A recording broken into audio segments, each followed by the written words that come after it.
Hello everyone, welcome to the Grim Tutors. My name is Pez, and today I'm going to be talking to you about the new mechanics in Edge of Eternities. But first, I'd like to talk to you about a new change in the command zone. With the release of Edge of Eternities, you can now use legendary spacecraft and legendary vehicles with power and toughness as your commanders. The first mechanic I'd like to talk to you about today is Station. So Station is on both spacecraft and planets. So what you do is you'll tap a creature for its power, and you will put charge counters onto the planet or the spacecraft equal to that creature's power. And once you reach the station quota, it will activate a special ability. You'll either get to have your spacecraft be a creature, or your planet will do something crazy. The next mechanic I'd like to talk to you about is Warp. Warp is an alternative casting cost similar to Evoke, but it does something a little different. So when you warp the creature or the permanent onto the battlefield, it will stay there until the end of the turn, and then later you can cast it from exile.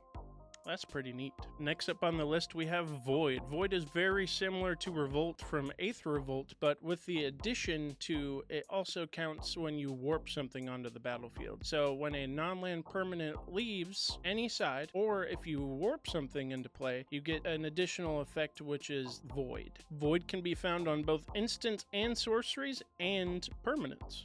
Last but not least, I'm going to be talking to you about Lander tokens. Landers are kind of similar to food in a way, where they are a token that enter the battlefield. You pay 2, tap, sacrifice it, but instead of gaining life, you get to search your library for a basic land and put it into play tapped. Thank you everyone so much for watching. Be sure to check the links in the description below for discount codes from our sponsors and snag some cutie tootie merch. Be sure to subscribe for more magic content, and be sure to follow us everywhere at Grim Tutors MTG. We'll see you in Sothera.